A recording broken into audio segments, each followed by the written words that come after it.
so far left to go. So many stories left to know.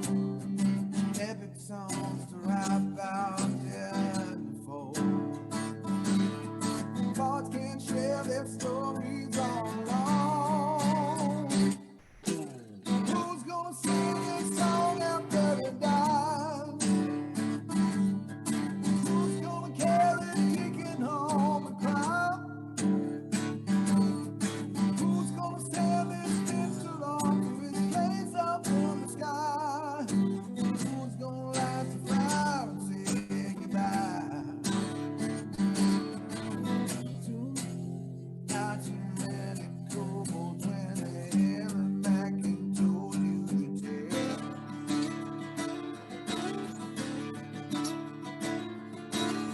All these things you kobolds face and sudden you refuse it to tell.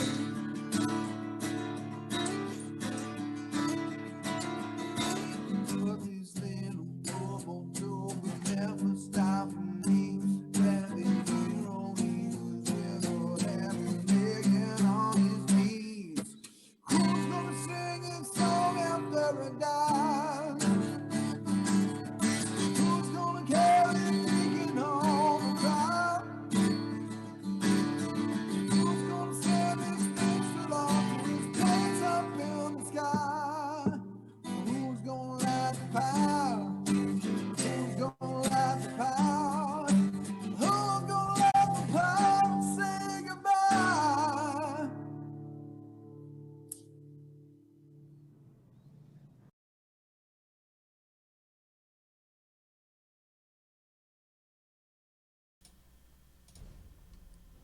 Hello. We go from goodbye to hello. Hello, everyone. Welcome to another Saturday edition of Gaarawarr's Guide.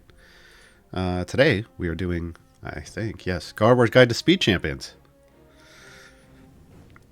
I'm a little slow this morning. I don't drink caffeine, so, you know, we'll see if I can keep up with all the information we're going to be talking about today.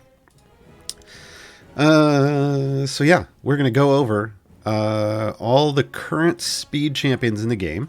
We're going to talk a little bit first just about what a speed champion is, because, you know, you may watch this as a VOD in the future, and they may have added more speed champions. So it's good to understand how and what a speed champion is and how, you know, you use them. So we'll do that. We'll do it for the first hour. And then the second hour is Q&A. Open up to Q&A. So we'll tackle any questions that you might have about speed champions and their use first, and then we'll just go into open Q&A once we're done with that. So today, for the kind of the first time in a long time, we're starting at a map screen, because I didn't want to start in the middle of an adventure. We want to talk about speed champions. We don't necessarily need. Well, we kind of, when you're talking about speed champions, you're talking about them in a couple different ways. First off, you may be talking about them because you want to go farm Mad Wizard, right? Mad Wizard right here. Boom, boom, boom. We'll talk about what that means today. This gets talked about a lot, Mad Wizard farming. It's generally equated with gem farming. That doesn't mean that's the only adventure nowadays used for that. In some cases, people are using like the Cursed Farmer. But not always. Not always. So, traditionally speaking, Mad Wizard tends to be, idler's first gem farming foray, right? Like, you transition into others later on. So we'll talk about that. Or you may just be talking about, hey, I'm going to go do the newest adventure for under Strahd's domain, and the requirement is some outrageous number like, here, let's go see what, this one isn't horrible. 575, or do I have a Baldur's Gate one? Oh yeah, here we go. 725. And I want to get to 725 as quickly as possible. And I don't want it to take forever, because that's a long way to go. People build out speed formations for that too. Just to get you through the kind of the first phases of what you're doing before then you get to the hard stuff and you actually need real stuff.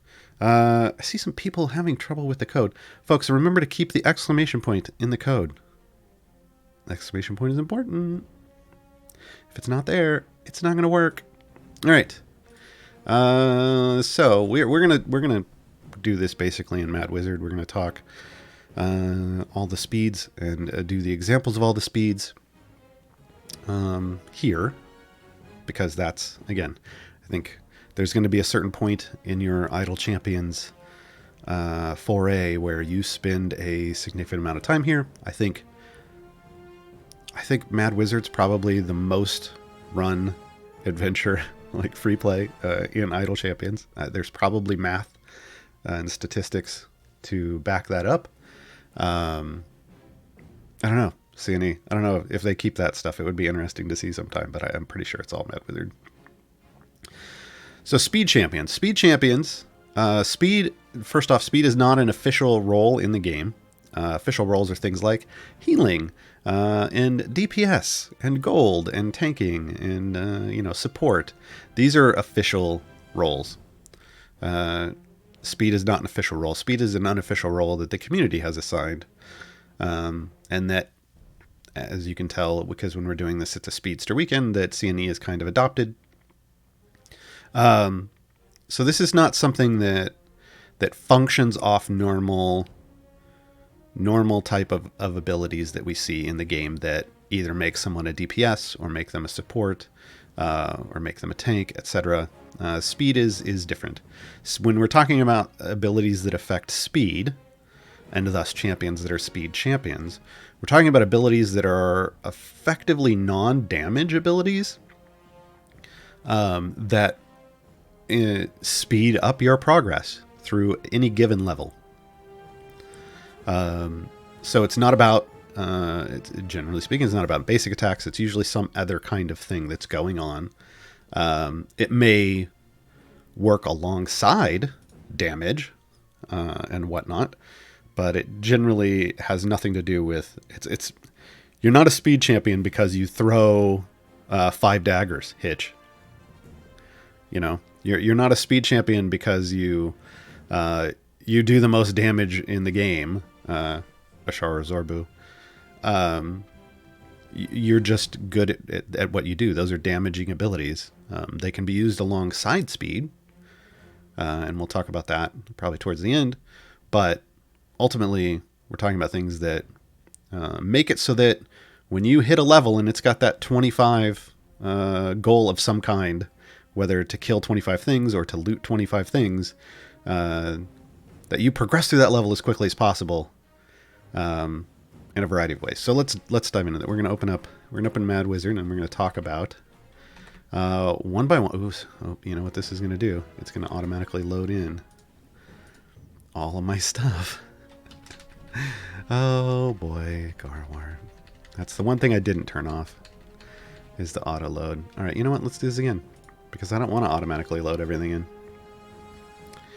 Told you. I don't do caffeine. We do all this just naturally, folks.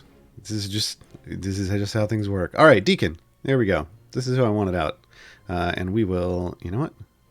We will throw Grant out on the field to keep things clean. Deacon's coming out automatically right away because he is a slot 1 champion, but he is also a slot 1 speed champion. So Deacon, our little kobold friend, has an ability that is called Confidence in the Boss. This ability is a speed ability. We're going to level up to that and take a look at it in a moment. But Deacon has a couple of things that support that ability. One is he has a specialization choice that gives him even more confidence in the boss. And he also has a feat that functions on this as well. So depending on whether you're just letting the base ability speed you along, or if you're also choosing the specialization choice, or if you're also adding the feed in, he can go from a decent level of speed to a lot of speed. So if you want all the fast, we're going to talk about how to get there. And let's see. Let's go in. What level was it? I don't memorize this stuff. 90. All right. So this is one of the reasons Deacon is generally, when people are asking about, like, who do I pick up on a manual time gate? My first response is 2 of the 3 first responses I tell people are speed champions. And one is Deacon. And Deacon, it's because Deacon's ability here, Confidence in the Boss, He comes in at slot 1, which is super early. His speed is based on an ability that doesn't have any kind of item support. So if we look over here at his items, here's Story of Doom, here's Troubadour Troop, and there's nothing else for abilities. So this isn't an item supported thing. So you can take Deacon straight out of a time gate without any gear, and he's going to give you a whole lot of goodness, right? So confidence in the boss. When Deacon has fewer than 6 stacks of Story of Doom, the speed of enemies spawning is increased by 140%. Oh, that's going to be a lot because I have overconfidence in here. Let's take that out. So let's go back. 100%. So it's going to double the spawn speed of enemies, and what that means is the speed it takes for them to zip out here from the edge and get into kill range. Which brings us to an important point about speed champions. In all but one case, there is an outlier. There's always an outlier. In all but one case, speed champions are champions that tend to function best when you are instant killing things. We're going to back up. I didn't want auto progress on. When you're instant killing things with familiars. So it doesn't have to be that way. Again, you can run speed champions with all kinds of ways, but they're at their most efficient when there are a bunch of familiars out killing everything instantly. As you're seeing right here, Deacon is rarely firing his crossbow, and when he does fire it, the thing he fires it at is already dead. So everything is dying to familiars. And as soon as you kill a wave in this game, so like if we want to talk about a wave, because this is all related. This was a wave, right? We're going to kill it. Now a new wave spawned. It was only 1. Another wave spawned, and it's 2, right? And then it spawns another wave, right? And it could spawn a number of enemies with each wave. That's just kind of how the game works. But if you'll notice, if we don't kill it, it takes a long time for the next wave to spawn. And then when we do kill it, the wave spawns. Okay, this is how the game works. So the faster you kill things, as evidenced here, the faster enemies spawn. So that spawn speed, when he's increasing your spawn speed, he's getting them out here to this kill range faster, which means you're spawning more faster, which means you're progressing through a zone faster than you normally would have, right? So this is, oh man. This is Deacon's way of speeding up your progress. So this is what gets you faster through the early levels. Now, when it said 6 stacks of Doom, what does that mean? Well, Deacon has this fantastic indicator over his head. His Doom ability, Story of Doom. If we back up, we go here.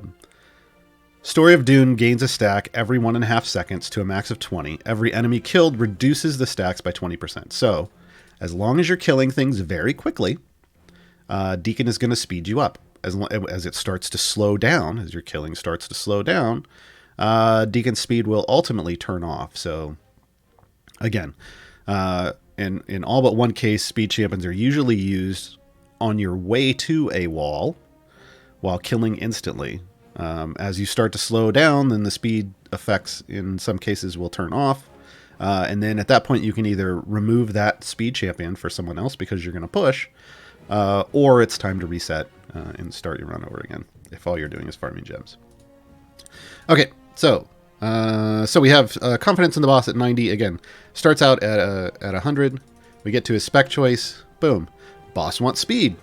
So this is basically increasing it even more. Look, it doubles it again. So now, if we go over and we look, confidence in the boss is now at 200%, right?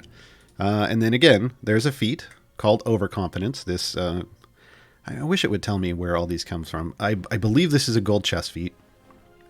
I'm pretty sure it's a gold chest feat.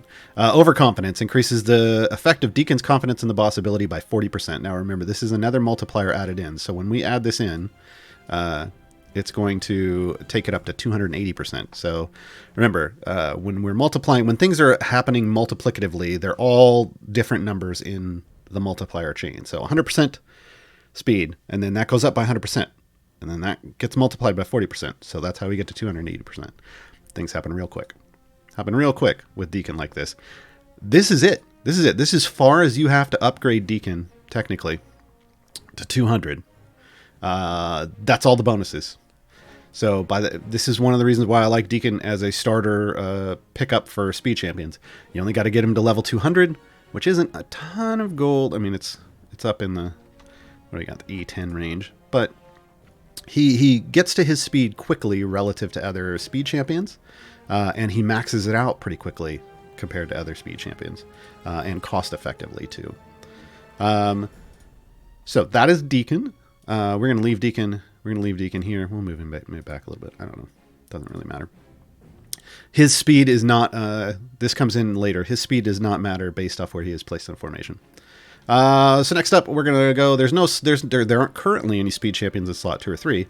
There is in slot 4 though, and that is Sentry. So, Sentry's speed effect, Sentry's speed effect is called Echo Resolution. Echo has multiple parts to it, so this is specifically Echo Resolution. It is modified by a specialization choice that lets it get bigger. It is also modified by an item, which means it is modified. It is increased with item levels. In Sentry's case, you can reach a cap, an item level cap, which caps out the effect. And we'll talk about that. We want to get Sentry up to what level? 60. 60 is where you kick in with Echo. So Echo Resolution specifically, this is all we're going to talk about is this top part. If Sentry's not been attacked in the highest unlocked area, so, I mean, basically, when you're pushing, this is what we're talking about. Highest unlocked area, there's a 30% chance that quest requirements in the next area are reduced by 20%. Now, again, this is, I don't know if all of these percentages, this may be lower originally. I have, Redshift. We're going to get to Redshift. That's going to multiply it. Good. I'm glad I stopped there. So yeah, 30% that it's reduced by 20%. So what that means is when you first get Sentry, she's not going to be her strongest speedster self because you're also going to need an item and you're also going to need to get item levels and a good number of them to get it up to what we want is to make that 100% chance that the requirements in the next area are reduced. Right? We want it doing it every single time. So until you make that long-term investment into Sentry, it's just going to happen a percentage of the time. So the speed will be a little irregular. But the way this works is you will see a change up here at the top where instead of it saying 25, it will say a reduced number lower than 25 if 25 is the required total. And that's how you know it's kicking in on a level, is you'll look up here at the top right, where it says, you arrive back at the tower and find it swarming with imps once again, and then there's a number here. You will see, if we come up here, we are currently at, 25. So, but again, this is a requirement. If Sentry has not been attacked, well, that means one of two things. If you have Sentry as your tank, it means you're killing everything instantly and nothing is able to get off a ranged attack before it dies. When you're using Sentry as a speedster, just put her in the back. That's how you make sure she's not attacked on any level that you want speed for. It's that simple. I constantly get asked why Sentry's in the back when I'm just AFKing through stuff, and it's like, well, because I don't want her speed to be interrupted. So this is how you do that. So keep an eye up here in the top right. When we transition this stage, we'll see there is a chance that it kicks into the lower, but it's a low % chance. Currently, because I haven't taken this to the next part of this. Oh, figures. This is these kinds where it's just one that never reduces. So we're going to talk about the second part of this, and that's Redshift. Redshift affects Echo Resolution, and it increases the chance of it triggering. So Redshift is what is supported by her item slot 3. And as you'll see, mine is, mine's a golden epic, which means it's only 262, which means it's capped. It caps out at like 252 or something, but mine went a little over on the last duplicate. And basically you just need to get 70% chance in your Redshift to add, because it's an additive, to that 30% to get it to 100%. Once it's at 100% chance, it's going to stop. You can't get it over that. So let's take this up Boom. Now if we look, Echo Resolution now 101.3% chance. Quest requirements are still only reduced by 20%. And this is what we're going to affect when we come up to her specialization choice. Echo's Will increases the quest requirement reduction of Echo Resolution to 30%. Doesn't seem like a lot, but every little bit helps when it comes to speed. So, 100% chance mine is capped out. Yours will be a lower percentage, right? 100% chance that quest requirements are reduced by 30%. So that means that on this next level, it's going to trigger. And this little icon up here, this is Echo, right behind her head. This green, if I remember my colors correctly, I'm never paying attention to this anymore, but if I remember my colors correctly, that means that it's going to trigger on the next level. So now instead of 25, it should say a lower number. Yes, 17. So 17 is the lowest you can get the reduction of your quest stuff to with Sentry. So this is her speed effect. This means you get through this faster because you're killing maxed out 8 fewer enemies. That's what we want with Sentry. All right. And people ask this all the time. What does it take to get to an item level cap? I had to go reference some. This is something I don't track. Again, Golden Epic, about 252 roughly. 250, 252. There's usually a couple over. You rarely hit it exactly. I had to reference some community data that all this stuff is found in the Discord. And you can just kind of do searches for like Sentry cap or, whatever you're looking for, or you can just ask. Someone will have that information on hand. So it should be something like 250 for the GE. It should be around 500-ish if it's a shiny epic. To get it to 100%. And if you just have a regular epic, you're going to have to put like 750 plus item levels into it. This is why if you get a chance to pick up a GE, and it's especially on a speed champion, which is why I have this, you grab it because it makes it real easy to dump item levels into and cap that out. So keep that in mind. Next up, we're going to talk about, you know what? Let's do this out of order. We're going to talk about the exception to the rule when it comes to speed. We're going to talk about Xander. It's happening, folks. We're talking about Xander on one of my streams. This is on the level of that day I talked about Delana. All right. This is a meme. This is a long-running meme in the community, folks. So, Xander. What do you say about Xander? So Xander's speed effect is different than every other champions in the game. What do I mean by that? He does similar things. His speed works in the similar ways, and it increases stuff, and it even mirrors a couple other champions. But when I say it's different than every other champions in the games, I mean that it isn't triggered by click damage. So this is why Xander gets forgotten and unused and kind of thrown away in the speed rubbish bin. Because his stuff doesn't work when you're just click killing. His stuff only kicks in after you've stopped instant killing things. And so that makes him kind of a late push speed champion. And usually by then no one cares about the speed effects on champions. And doubly so because of the way his speed effect works. So let's talk about that. Xander's speed effect is called Lucky Shot, and it works along with his distraction to give speed effects to things. It's increased by a specialization choice, an item, and thus item levels. To be honest, I don't know if his caps, because I've just never been motivated to try to find out. I don't know that anyone ever has. So it might, or it just might work.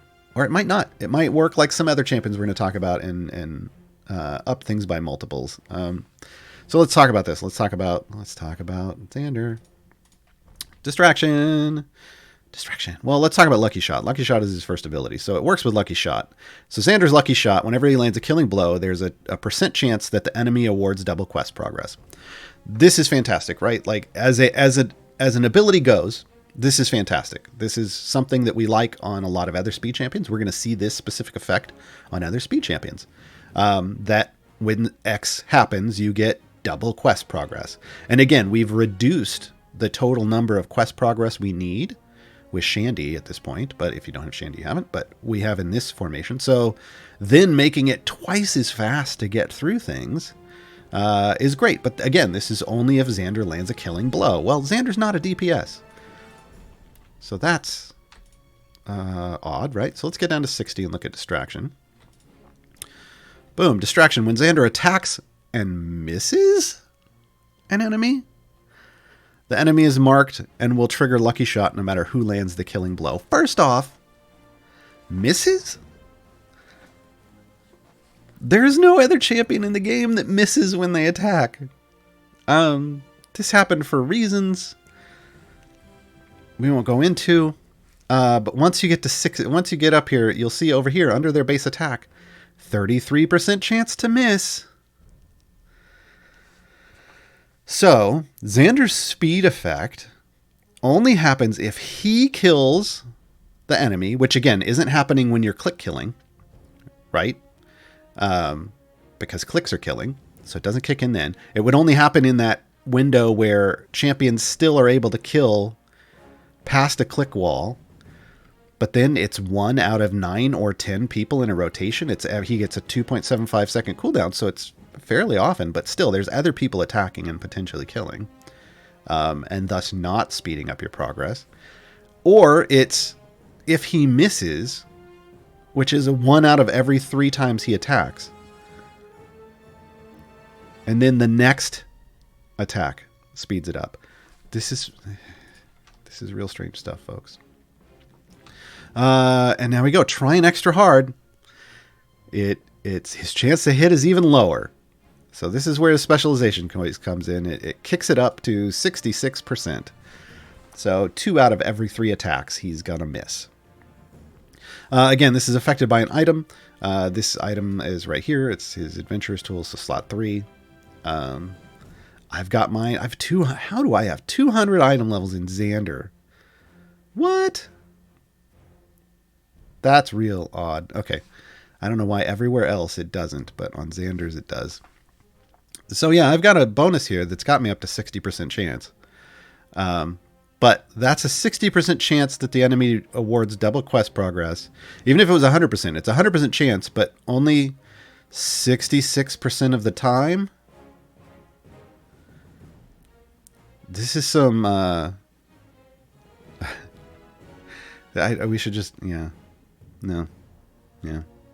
66% of the time it works 100% of the time. If you have the item levels, that's where we're going. This is some Sex Panther BS. So yeah, so Xander is the exception to the rule. Xander gets ignored a lot. Xander has consistently been ignored as a speed champion, even before Briv arrived. So we're just going to move away from Xander because of all the aforementioned reasons. And we're going to talk about Briv. Briv arrives next week, if you're watching this live, with Festival of Fools. Briv's speed ability is called Unnatural Haste. It has some trickiness to it. We'll talk about.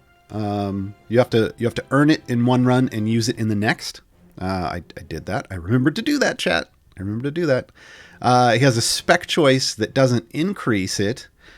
It reduces his consumption rate. We'll talk about that. He has an item that bonuses, that gives a bonus. So obviously that means there's item levels. There is no cap to Briv. Briv is one of the bottomless holes of item level, like blacksmithing contracts and item level absorption in this game. Is considered one of the top 2 places to put your item levels if you want speed. So yeah, yes, I see it in chat. I did remember to farm. Level 80. Let's get to level 80. Unnatural Haste. Briv has a chance of sprinting forward quickly on steel springs after completing a new area. This action consumes 4% of his sprint stacks. This is important. And requires at least 50 stacks to occur. So there's a threshold where it's going to stop happening, basically, and that's it. And when you drop below 50 stacks. When you reset the adventure, all stacks of steel bones that Briv has gained convert into stacks of sprint. Unused sprint stacks persist through resets. So steel bones, what is steel bones? Steel bones is his initial ability. Whenever he comes under attack, We're going to ignore all this. He gains stacks of steel bones. So basically that means to use Briv, you have to push far enough where enemies beat on him.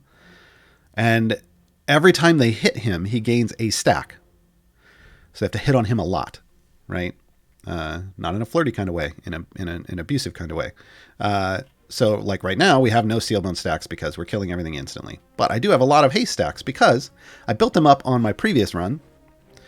And now I let him just get, I went super deep, like into the 500s, and I let him just get beat on. And then he built up a lot of stacks early this morning.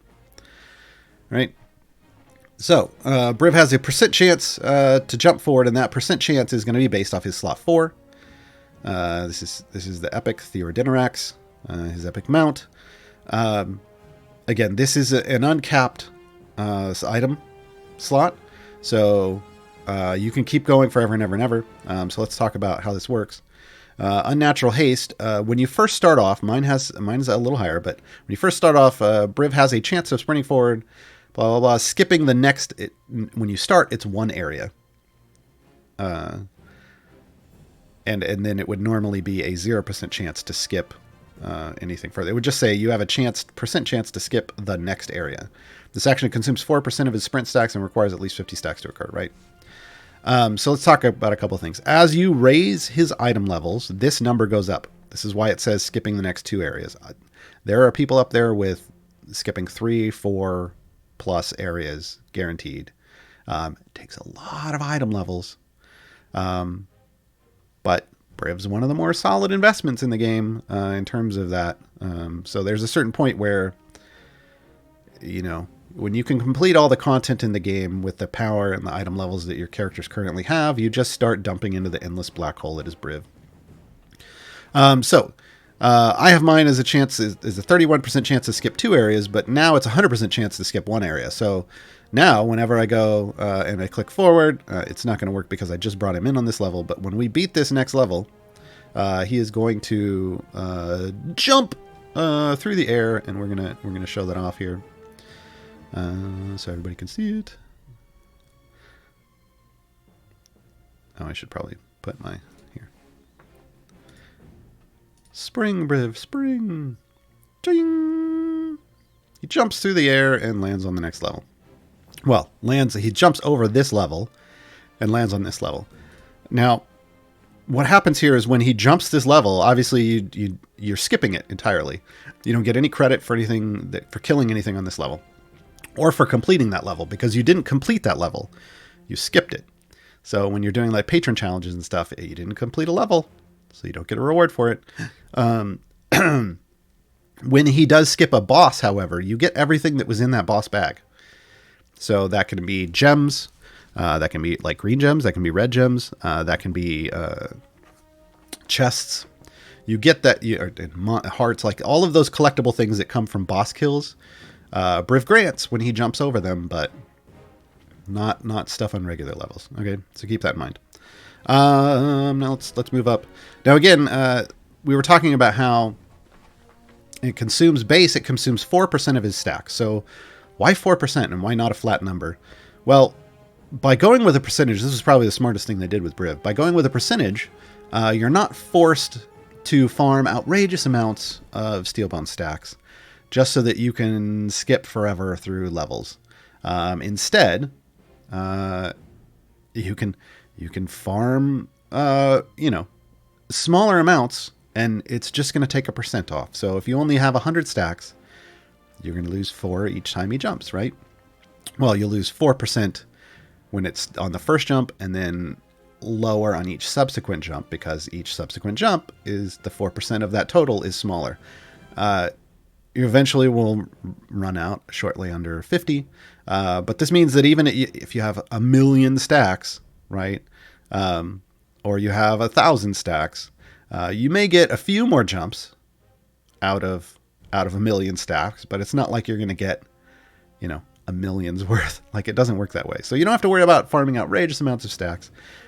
Get whatever you can on each run, and then he's going to hop his way forward. Now, his Metalborn specialization does make this more efficient, though. 20% less, so it's going to drop it to 3.2. So when you're only using him for sprinting, it is nice to drop that percentage down so that when he jumps, he's going to pull a smaller amount out. And thus you will get more jumps, right? This is what we want, more jumps. Briv is the jumpy guy. There's a neat little trick. I'm not going to do it, but when you complete a level, if you're not on super speed like mode, when you complete a level, if you swap Briv right before, like with a boss level, if you swap Briv right as he's about to do his jump animation with someone else, this person will now jump the level, but when it lands, it will be Briv landing. It's just funny. It's funny. It's a little Easter egg if you want to try it. So again, there are thresholds for getting Briv to jump multiple different levels. I had to reference some numbers. I don't do math on these types of things, but other people in the community do, and that's why I love when other people make community resources for stuff like this. So if these numbers are off, this is me referencing some probably a little old math. Briv was just adjusted to always guarantee to jump at least one level. Or two, depending on what your number, like what your threshold is. So when you get it to 100% initially, that transition goes 100% chance to jump one level becomes then, a small percent chance to jump the next level, like to jump two. But now you can, before it used to be, you could get to 99.99 and then it rolled over to a 50% chance to jump whatever the next amount was. Well, now it doesn't. Now there you can get to 100% chance to actually jump the level. And then going over that gives you a smaller chance to jump 2 or 3 or 4. So the thresholds are roughly like to get to 2 levels, roughly like 500 item levels. Is that look about right? Well, I have a golden epic, so this reduces the numbers. But if we're just talking an epic, we're talking like 500 item levels, and then 3 requires a lot more, like 1500. And if you want to jump 4, well, it goes up even more to like 3,500 item levels you got to hit. And it just keeps going up outrageous amounts of item levels because of how the more item levels you put into something, the less it affects. So it's this curve that, the more you're putting in, the less it's increasing. And that's just how item levels work in general. So you get your most bang for the buck early on, and then you fall off. This is why we generally don't recommend you dumping outrageous amounts of item levels into a single character. Like for a DPS or support, because those item levels could have been more effective in another member of your party. Exception to the rule is Briv and another champion we're going to talk about soon. So let's move on to one of the other champions that I talk about when we're talking about starter champions. So Deacon and Shandy are the ones that I recommend picking up for newer players, because they both do what they do without needing items and item levels, which is, having something that you can just drop in and have things work for is fantastic when you're a new player. So what level do I got to get Shandy? I don't remember. 120 for dash. So Shandy has a dash ability, which increases the game speed by 25% when the formation hasn't been under attack for 60 seconds. And there's a little tick down timer. Increases the game speed. This is new. Yeah, Shandy functions like a speed potion. Shandy is in effect a little halfling speed potion. And she works and she interacts with speed potions in the same way as other speed potions would. Speed potions have a cap to their multiplier of 10x speed to speed up the game. Shandy functions in that way towards that speed cap, meaning you don't have to use as many speed potions to get capped or close to the cap. I just go close to the cap when Shandy's in. I use an epic and a rare, so a purple and a blue speed potion plus Shandy gets you to 9.281 multiplier, which for me is close enough to 10. And I zoom along that way. But again, there's this tick down timer. It's not ticking down right now because it doesn't do it live. But now it's active, and you can see it's active by this little arrow that's speeding her up. Now, remember, this is as long as the formation hasn't been under attack. So this can get turned off by a ranged enemy shooting a random arrow at you. Which is unfortunate, but that's just how Shandy works. It also has a 60-second kick-in, so you don't usually use Shandy if you're just doing short runs to like 30 or 50.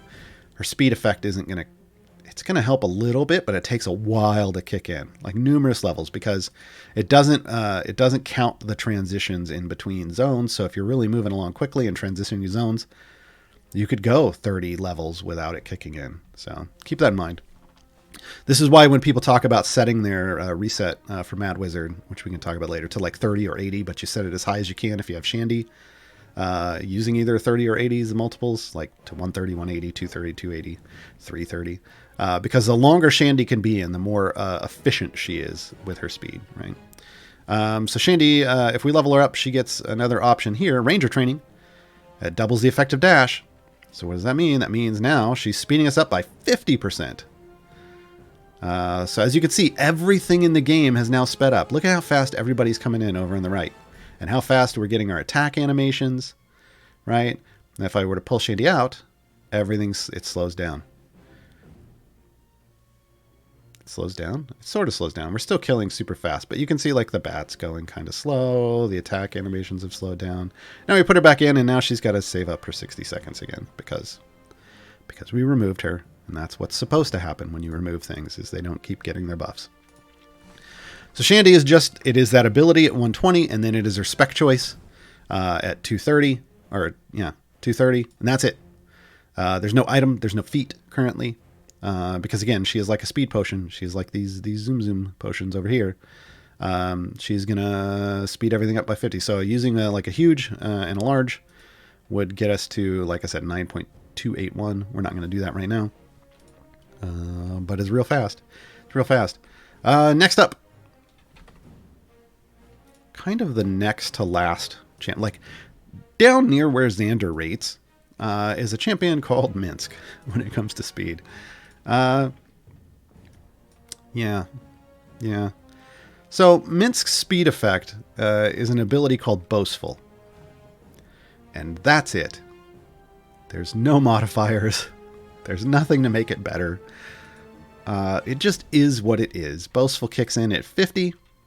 I know this. I just know this. I've been playing with Minsk too long. Whenever a non-boss enemy wave spawns, there's a 10% chance of an extra enemy spawning. And a 2% chance of 2 extra enemies spawning. So 1 out of every 10 waves, Minsk, on average, Minsk will spawn 1 extra enemy, letting you reach your kill count 1 enemy quicker. And 1 out of every 50 waves, he'll give you 2. That's it, folks. I don't know why he's boastful about this, but he is. Yeah. So here's the thing. When using, I knock on this a lot because for a brand new player, this isn't going to mean a whole lot. When you get some of these other champions out that we're talking about that, like we talked about how Xander gives you double kill credit. There's other champions we're going to talk on that we're starting to get into later in this lineup. Give you multiple credit for each kill. Sure. That 1 out of 10 chances to get that 1 extra enemy may let you go through a zone a little faster, or a decent amount faster, because it may count for 2 or 4 or 6 or 8 or some multiple of that, right? But generally speaking, Minsk isn't really. Yeah. So on to along with Priv, what's considered to be one of the more powerful speed champions in the game.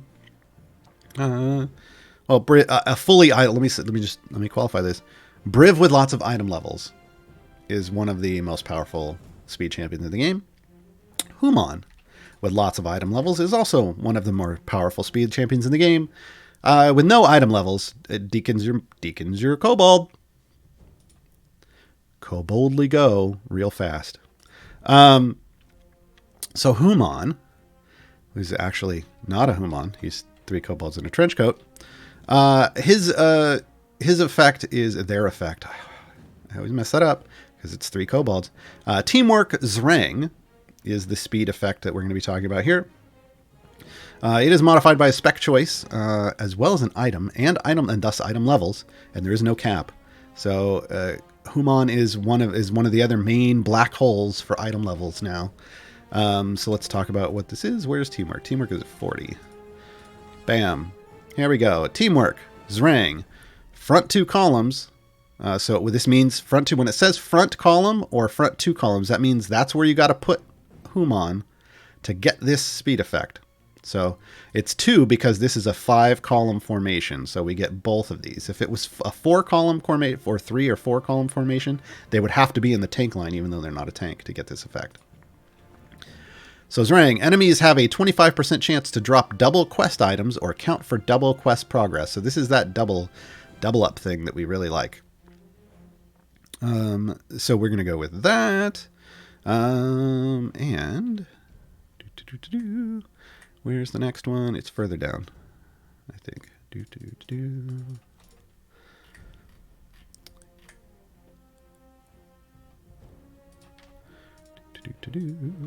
we get there? Did we get there?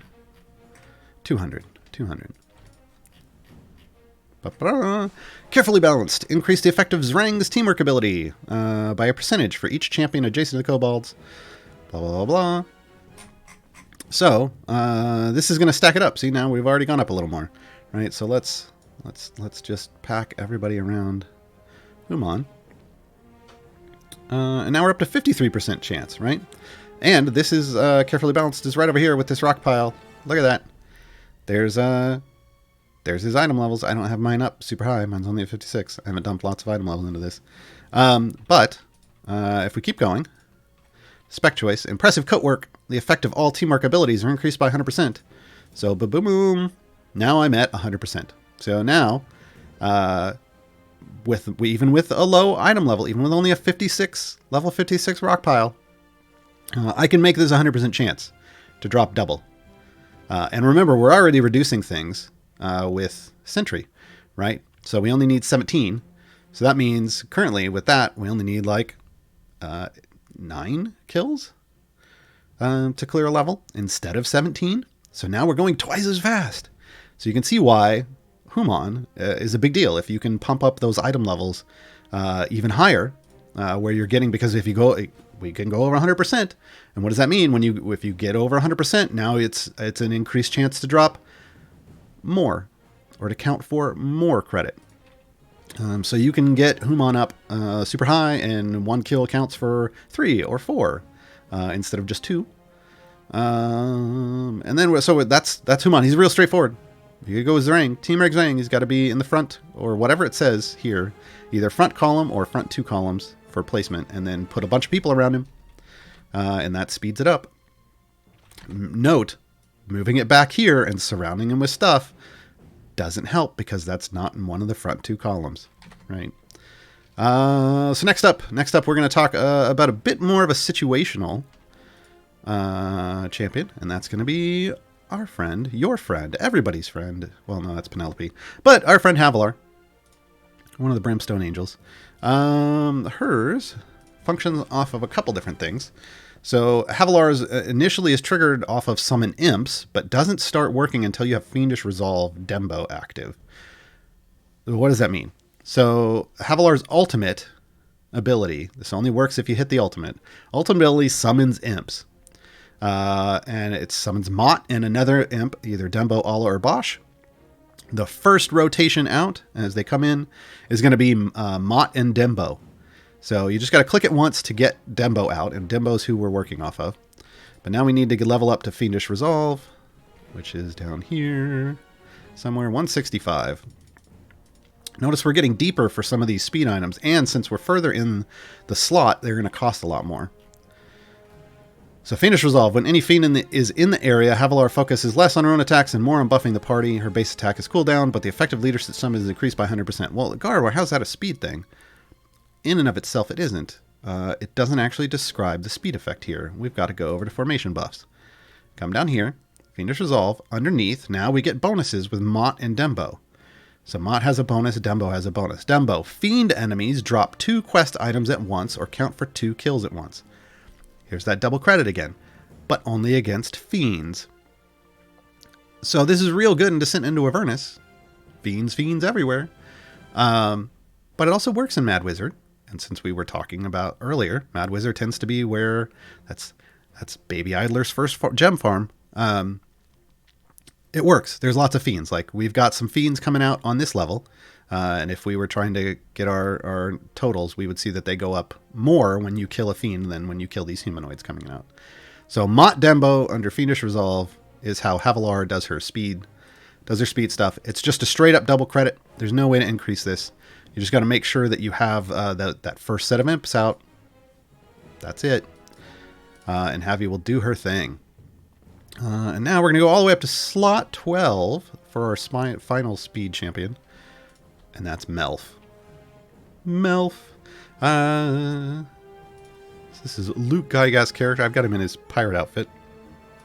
So we're going to need to get down here to... Oh, I can't even get there yet. Melf's Speedy Supplement. Because all of his stuff is named after himself. Of course. Melf's Minute Meteors. Melf's Acid Arrow. I almost said Magic Missile. No. Melf's Acid Arrow. So Melf's Speedy Supplement is the base ability. It also is increased by a specialization choice, an item, and thus item levels. And there is no cap. Before Human came out, Briv and Melf were the black holes of item levels. But now Human is still is higher and more effective than Melf for reasons we're going to talk about right now. Because Human is basically always on. Human's basically always giving you that multiple credit for every kill. Melf's bounces around. Melf provides a random speed up buff. The buff provided changes every 50th area, and it just keeps counting 50. It doesn't mean on area 50 and area 100. If you go to different levels and then change an adventure, it keeps its track. And draws from these three possibilities. A chance to spawn additional enemies. So there's that thing with Minsk, except this is better because, as you can see here, when you raise the item levels, you can guarantee that it happens, and you can even, when it's over 100%, that means you're spawning multiple enemies. You can increase enemy spawn speed, so that's like Deacon. That's what Deacon does. And yes, this multiplies with Deacon. We have seen in the past where they gave us a speed buff weekend and they sped Melf up, and it broke the game because the interaction with Melf and Deacon was too strong. And enemies were just flying past the formation and off the side of the screen. So yeah, increased spawn speed, and then a chance of increased quest drops. So again, kind of like some of these other characters we're talking about that increase your quest drops. Melf works in there too, and again, it multiplies, and it's a multiple like number. So if we come back up, we also have a spec choice right in the middle, extra supplements. So it doubles everything that he does. So we went from 160 up to now 320% chance when you're in that thing. So we're getting, quad numbers basically. So yeah, Melf, depending on what's going on, and to know what's going on, you come over here. Current effect, the speed of enemy spawning is increased by 320%. So that's why things are flying. If you'll notice, it looks like they're just zooming out to that point where they're dying instantly from Grant. That's Melf doing that, right? Let's add some more familiars, because we're gonna turn this thing on. We now have everything we need. This is all the speed champions minus Xander. Because why would you even if you could put Xander in, even if it wasn't in Brivs, Xander would offer nothing in a click kill speed up. So this is if we wanted all the speed champions out at once, this is all of them. Generally, I don't run with Minsk, but this is everything. So I'm gonna turn this on. Everything that's going fast here, keep in mind, I do not have any speed potions on. Everything that you're seeing about speed is happening from the champions, including Shandy acting like a speed potion, right? So there goes Briv jumping a level.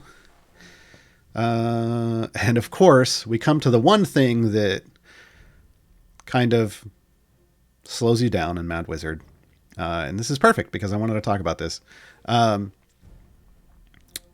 Hit-based obstacles. So we come back. We're going to come back. Hit-based obstacles are not killed with click damage. The clicks, normally familiars click like 5 times a second per familiar. But on a hit-based thing, it's only once every 5 to 6 seconds. So This is why, when I was talking earlier about certain champions, like they can be assistant to a speed formation, this is where multi-attack champions come in. So we're going to take Minsk out, because Minsk, again, doesn't really offer us a whole lot. And let's throw in some people that do some better things. So let's bring in Farida, sister of Gaarawarr. Farida throws out multiple Scorching Rays, 3 at the base. And we're also going to bring in Ariza. Ariza throws out lots of Rays of Fire. Hurls them at multiple targets. So when you bring out these multi-attack, when you add these multi-attack champions to your speed run, what happens is when you get to those levels where you have some hit-based object, they chew through them very quickly. And we're going to watch that happen. So boom, these are just all hitting these orbs, and now it's going down much quicker than it did before, and it's gone, and we're done. So when you're building out like a Mad Wizard speed formation, you want to make sure you have a couple, at least 2. Like if you have all of these other champions, you want to have at least 2 of these multi-hit, multi-attack champions. It doesn't have to be Farida and Ariza. Hitch works. Again, he has multiple daggers he could throw out, and they have a chance to bounce. Binwin works. This is why sometimes you'll see Binwin in my formations. Birdsong works. Not only does she have multiple attacks, but she attacks pretty quickly.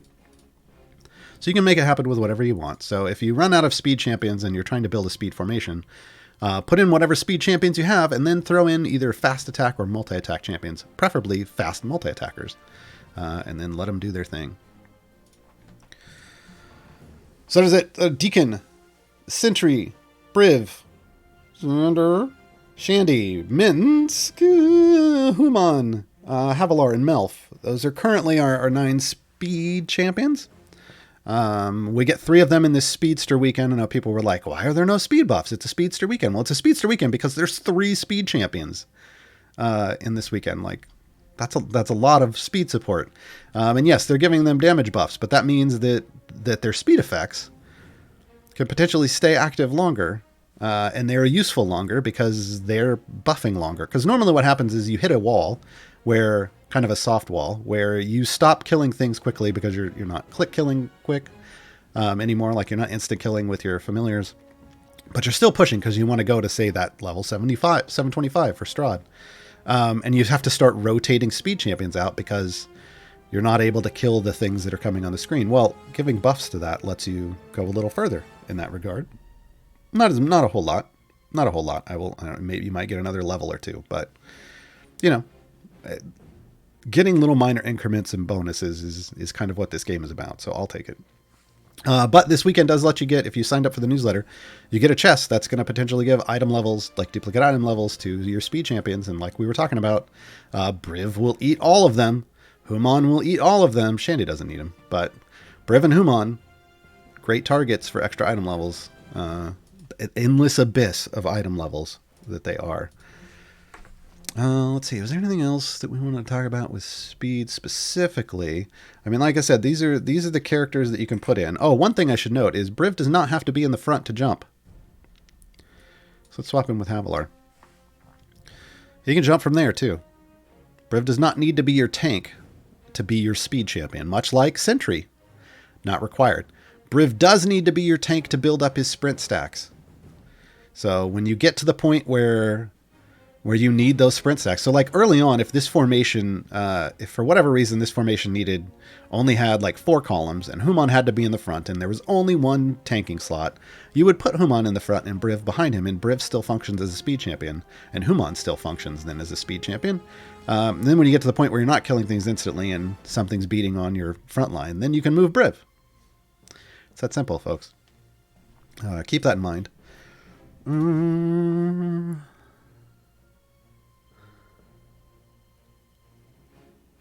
Oh, I'm seeing someone go, well, why are Celeste and Tyrell speed champions? They're not.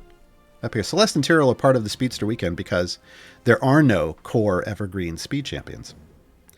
And when they build these weekend buffs, and they give these, they try to always make sure that there's at least 1 to sometimes 2 core and evergreen champions, so that if you get your newsletter chest or you see something that you want, you're not just kind of screwed. Because if you don't have any of the champions that a chest lists and you open that chest, you don't get any gear. Because there was no target for that gear to go to. Covers Minsk. Also, there are no evergreen speed champions. I said what I said. I think we talked about this, folks. We talked about this. There are no core and evergreen speed champions. You think I was just memeing on Minsk? He's not a speed champion. I put him in here because he has a speed effect, but it's nothing to be boastful about. Let's just be honest. All right, folks, we're going to take a short break. And we're going to listen to some more music. If you showed up early, you got to listen to Deacon's Song of Doom from Bardic Inspiration. Do I have like 3 speed champion songs? I do. We're going to talk about another. We're going to have another speed champion song during the break. This is Shandy, the Heroes of Baldur's Gate. So I'll be back right after this, and we'll go into the Q&A. Fill your cups with mead or wine and go top off your ale. Now it's time to gather close to hear this halfling's tale. Battling dragons, skeletons, and riding on a whale. Hunting down the creatures that make other heroes pale. Shot the dragon orb out of a deadly frost giant's hand. Freeing all the dragons out from under his command. She's Shandy, the hero of Baldur's Gate. She's Shandy, the savior of all. She's fleet of foot, quick of hand, with eagle eyes she spies, always taking down evil monsters 20 times her size. She's Shandy, the hero of Baldur's Gate. Battled 50 demons, then she banished 50 more. Just an arrow from her bow can kill 1,000 orcs. You want this woman on your side whenever you go to war. Her enemies will never know just what she has in store. Like the time she knocked the teeth out of a bugbear's snout, or when she sent 100 soldiers scrambling in a rout. She's Shandy, the hero of Baldur's Gate. She's Shandy, the savior of all. She is great of foot, quick of hand, with eagle eyes she spies, always taking down evil monsters 20 times her size. She's Shandy, the hero of Baldur's Gate. She's Shandy, the savior of all. She's fleet of foot, quick of hand, with eagle eyes she spies, always taking down evil monsters 20 times her size. She's Shandy, the hero of Baldur's Gate.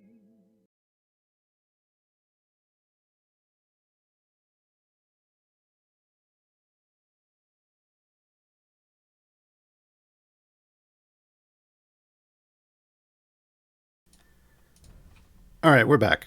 A couple quick things. One, I did forget Human's feet.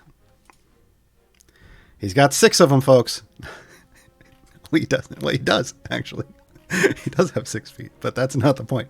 He's got 1 that affects his speed, and I just haven't bought it yet. I don't know why. Here you go.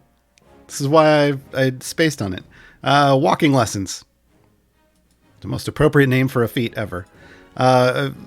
Buffs the carefully balanced by another 40%. So let's just. I'm gonna punish myself by spending my hard-earned gems on this. Boom. That's gonna take this up to 129% chance. I think I didn't mess with it because I was already at 100% chance, and I was like, fine. So yes, that is a thing. The other thing I want to remind you that speed champions are not. A champion isn't a speed champion just because they can kill a lot of things or throw multi-attacks out. Frida and Ariza are in here. They're not speed champions. They just assist your speed. This is different, again, because speed effects are not damage-based effects. So Minsk is not a speed champion because he can kill multiple enemies at once. Neither is Ariza or Frida. In fact, Minsk wouldn't work in this at all, really, because we have Ariza and Frida in because they do multiple attacks on hit-based barricades and whatnot. That's why they exist. Also, boom, forgot to put all the minions out. So when you do this kind of speed thing, you're putting a familiar over here on your click damage, and you're putting 6 as many as you can on the field, and then you're just letting them do their thing, and you're killing as far as your click damage takes you. Yada yada yada yada. Okay. So let me go through this list. Jay has been in chat pulling all of your questions, so don't think I was ignoring you. It's just that's the format of this show on the Saturdays, is that I talk for an hour, and then I answer, and then I talk for an hour. But in the second hour, I answer the questions. What are the ones related to speed?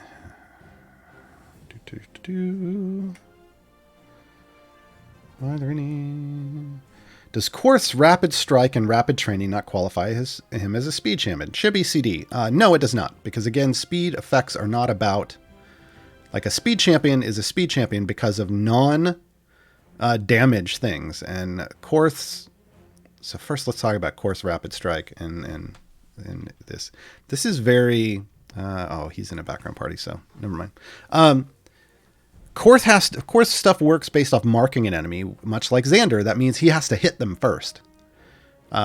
Whenever you require something to get tagged first before something happens to it, that's not efficient, right? Speed champions are about killing things instantly with click damage. Like speed runs are about instant click kills. Yes, you can use speed champions past your instant click wall to help you get to the end of a run, but just giving yourself a little bit of a faster base attack speed, only if you just hit something that person had marked, that doesn't really qualify. That's like a Xander level of thing, and that's nope. And not even in the same level. Xander is actually a better speed champion than Korth if you tried to put Korth there.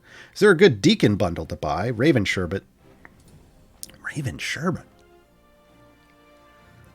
Is that like a black sherbet with like feathers in it? Interesting name, but I don't want them black. I can't show you the pack that has Deacon in it. Why? Because I bought it already. It's his Red Dragon Disciple Deacon pack. If it still exists. I don't know if it does. I don't know if it got retired or not. Check a wild offer, maybe. I don't know if I don't know if it's live anymore. But yeah, it used to be that buying Deacon's Red Dragon Disciple pack got you lots of good Deacon stuff along with Deacon. I don't know anymore. I don't know if it's out there. Because I already bought it. Once you buy stuff from the store, it doesn't show it to you anymore. If you're a newer player with low favor, should you avoid using speed champions like Sentry, since less required enemies equal less gold? No, Mr. Paul Jones. Because less required enemies means, yes, you're earning less gold on that specific level, but when you get to the next level, you're earning more gold. Because each level you move up means when you kill things there, you're getting more gold. And it is more efficient for you to get more gold usually at the higher level than the lower level. So use your Sentry. Yeah. You want to get to that. It's just better for you to farm, like have to stop and farm at a higher level than to get the little minuscule amounts of gold you might have not gotten on those previous levels than to keep there. Hold on, I've got a live update. We're going live to Jay in my chat document. Chat saying Red Dragon Deacon is a wild offer now. Yeah, that's what I was thinking. I think that retired. So sorry, folks. Yeah, there isn't a good Deacon one currently. But Red Dragon Deacon looks pretty cool, so there's that. I guess. Let's see, what else do we got? Is time gates the only way now to get Deacon? Yes. Hold on. I have to reference my own guides to this. So over on the Reddit, there's a wiki, and there's a page that just has all my stuff on it. And I actually broke down which are the time gate champions now. And yes, Deacon was Founders Day Year 1, so Deacon is now a time gate only champion. So if you want Deacon, you got to pick him about time gate, which is why one of the reasons why I say, one of your first 3 manual time gates, or just if you can get it, Deacon and Shandy are the 2 speed champions to pick up first when you get a chance to. Yeah, because we're now through. So all of the 17 Year 1 champions are time gate champions, and now there's 8 Year 2 champions that are now only available through time gates. So yeah, that's a thing.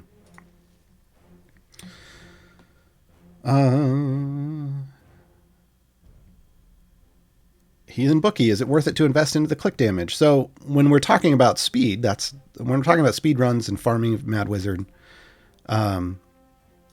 click damage matters because click damage is what insta kills things. So I'll go over this kind of again. Let me move them out of the way.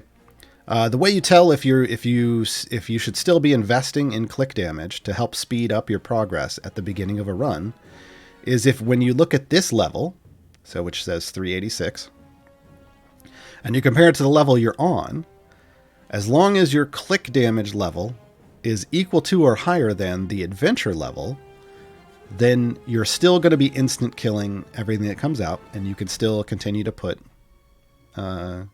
gold into this. And this is how you determine, you have to do this manually kind of the first time. This is how you determine where you should reset like your Modron once you get Modrons. I have mine up to 330, but looking at this, I could probably put it at 380. Probably.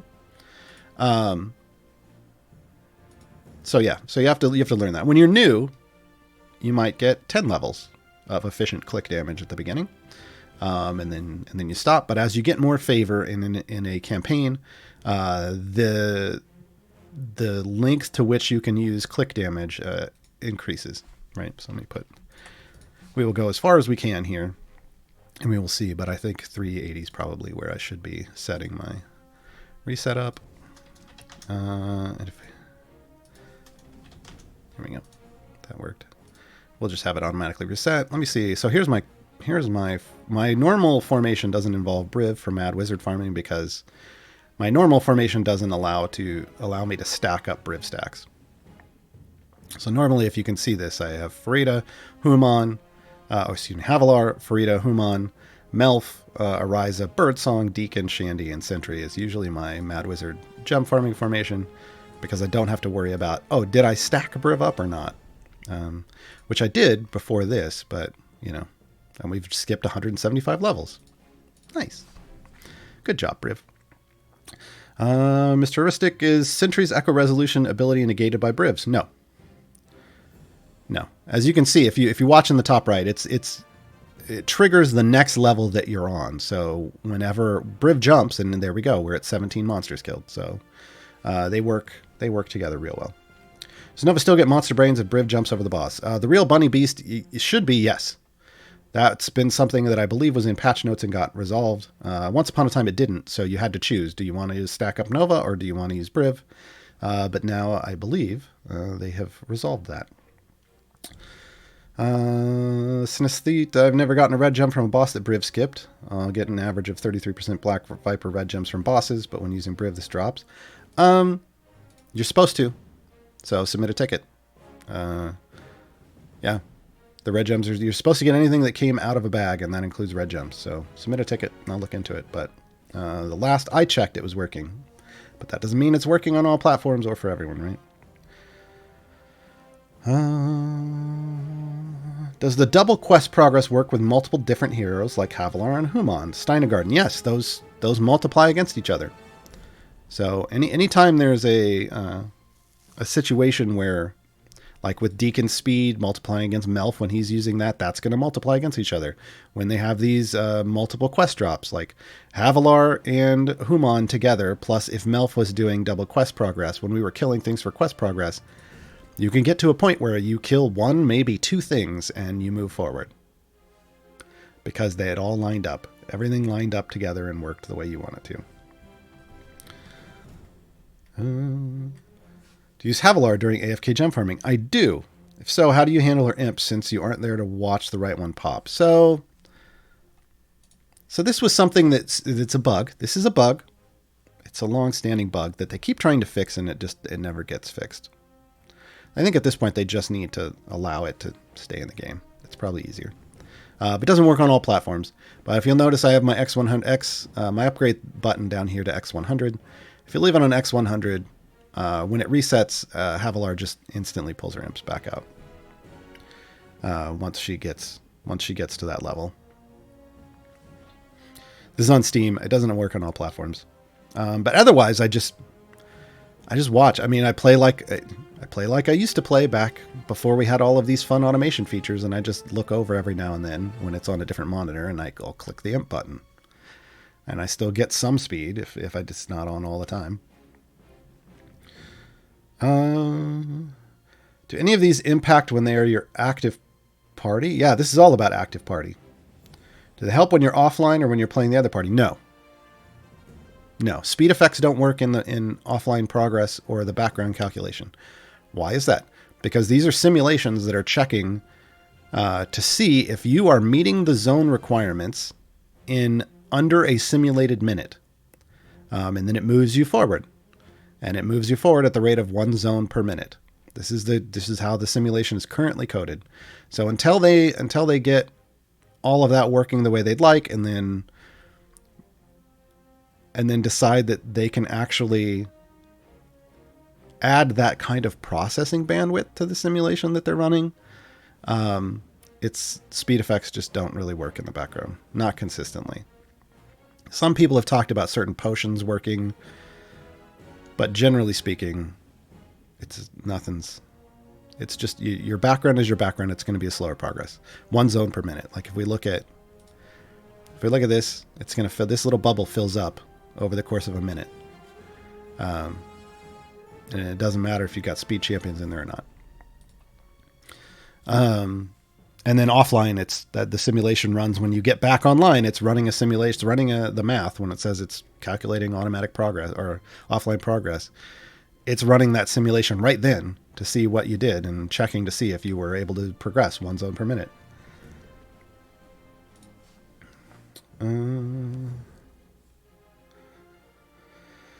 Get a taxi. There's one area that requires you to find a hammer of some sorts to destroy the spawner. The item drops after like 20 enemies or so. Does Human's ability reduce the number of enemies you need to defeat for the drop, or does it count the hammer multiple times towards quest progress? It doesn't do either, because that kind of level is just based off picking up that one drop. So those types of speed effects don't work on that type of level.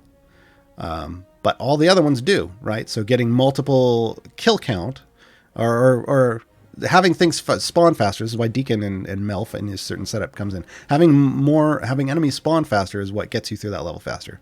The other things aren't going to change anything. Why does Human need to be over 100%? He doesn't have to, but ideally, Kevin, you're going to want to shoot for having these speed effects happen 100% of the time so that you have consistent speed. So I like that, you can get Human with a fairly low investment in item levels. You can get Human to 100% chance to give you double credit. That means your speed is consistent. Did you mention Human's ultimate? I didn't. Oh, Gamer Cabin, I forgot. And look, I've even got Crowy sitting here stepping on the ultimate. Folks, the ultimate speeds things up. Zrang's teamwork's doubled for 30 seconds. So that gives you even more credit when the ultimate. Yeah. Human has a lot of stuff going on for his speed stuff. So yeah. It's in here. This was my saved speed formation, and I know that the familiar's on there. I just totally forgot earlier. Dimensia just explained Human's ultimate. Well, at least for Zrang. So yeah, it's going to double the effect for 30 seconds, which is nice. I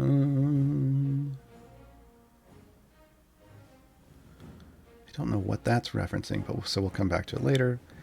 How does it work when you have multiple champions increasing your item drops or kill credits? The Jubilant Jackrabbit, they all multiply against each other. So if you have a double, and a triple, that should be like 12. Right? Because 2 times 2 is... Well, no, excuse me. A double, and a triple. 2 times 1 would be 2, and then 2 times 2 is 4, and then... Yeah. Yeah, so it should be like 12.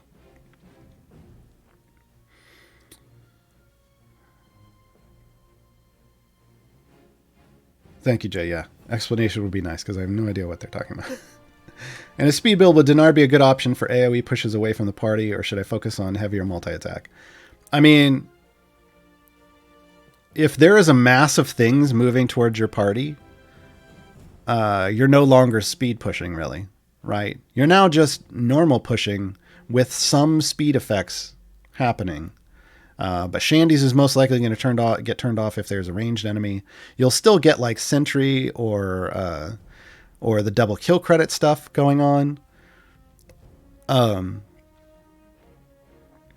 But a lot of the speed has then been sapped out of your party. So just pushing people away from your party that's not a speed effect. At that point, you just want to kill things faster. And if you're no longer killing them instantly with click damage, you need to start swapping out the speed champions that are no longer working for actual push champions, right? So like if I were going to try to push further, I wouldn't have 2 DPS in here.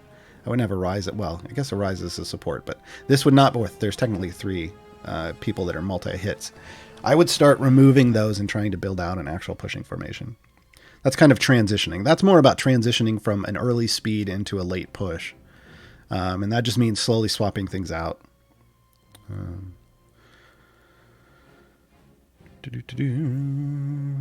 the speed characteristics also implemented in the Modron party, or are there problems there such as dash or something? Steam Fatman, there's a problem with your assumptions, first off, and I'm just going to clarify this because this has happened to so many people when Modron comes out. Modron and multi-party are 2 separate things. These are 2 separate things. What you're looking at right now is one of my Modron parties. As you can see, I've got a Modron core activated. You can see the little icon up here. This means I have a Modron active in this party. This is my Modron party. But I also have a Modron activated in my background party. This is my multiple party. This is multi-party. When you first unlock Modron and multi-party and you only have 1 Modron core, your core should be in your active party, not your background party. Why is that? I guess we're getting off of speed, but I'm going to talk about how this... I'm going to reiterate why this matters. We already did this a little earlier. Your active party is the only party that gets speed effects. Your background party does not, because it is a simulation. Okay? Again, it's simulating... Can you progress 1 zone per minute with your current party setup? It does not need a Modron core. I mean, people put a Modron core back there because they want it to just reset itself over and over and over again. But when you're leveling up your core and you first have it, you want it in your active party because your core levels up based off how quickly you get it XP, right? And how do you get XP for a Modron core? You get XP by completing levels. So the fastest way to level up your Modron core is to do what I'm doing right now, which is put it in your active party, have as many speed champions as possible, and then farm Mad Wizard. It's the fastest adventure in the game if you have lower item levels on your Briv and your Human. So this is what you would want to do, level up your Modron as quickly as possible if that's all you cared about was leveling up the Modron. I just say play with your active party, do your pushes and whatnot, and then just manually reset your background party. But no, there are no speed effects in the background party. But to call that a Modron party is not correct because Modrons can be anywhere. It's multi-party. Okay,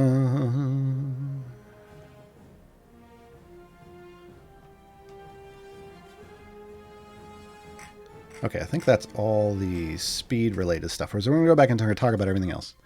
We got a little over half an hour. I will try to speed through this. I can't stop, folks. Can't stop, won't stop.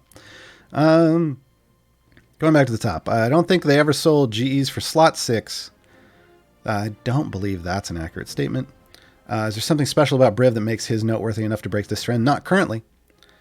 They did talk about there may be, like a Briv may have a synergy coming up soon. If you saw Alindra's Spotlight, I mean, we'll bring up Alindra. If we have time, we'll bring up Alindra's Spotlight and we'll talk about Alindra.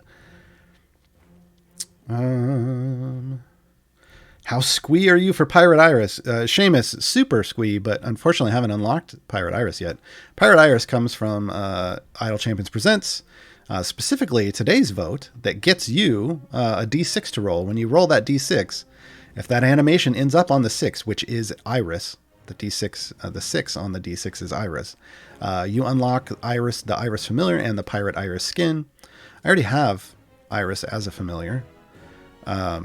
Right here, I just don't have the pirate skin. So everybody will get that at some point, as long as you're participating in this event and you're rolling all the dice. Because there are 6 episodes, at some point you will. You land on. They've rigged it. They've rigged it in your favor. You will land on the Pirate Iris at some point. What is that different blue color in the click damage? Haven't seen that before. This is a skin. So this is the Snowball skin. There's a green flame skin, and then there's the default orange. The Snowball was a limited time thing when they announced last year, when they announced Icewind Dale during the D&D Live stuff. We got that. I don't know if there's any other way to get that currently. Green flame click damage comes from the Karmic Mad Jig code, which I saw posted in chat earlier. What's the formula for farming timegate pieces? Biochemist. There isn't one. Timegate pieces drop once every 5 days on a timer. Like there's a timer, basically there's a cooldown. Once you loot one, you can't loot another one for 5 days. And then it just drops off a random boss that you kill. So as long as you're not sitting on one level farming Zorbu stacks or something, for like a week, you should get your boss thing pretty much right away, because it should just come off of a boss you beat every 5 days. Outside of that, you buy them. You buy them from your patrons.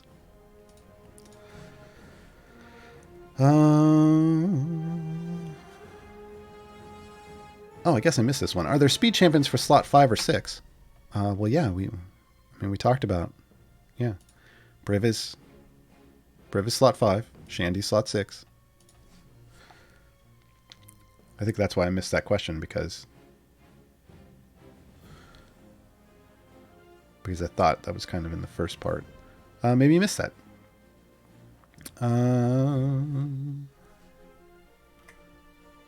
Let's see. I'm pretty new to the game. Don Pepon. Can open a time gate. Well, this is a manually. I'm assuming you're manually open, because everybody got a free time gate weekend. I want to know who's the best DPS.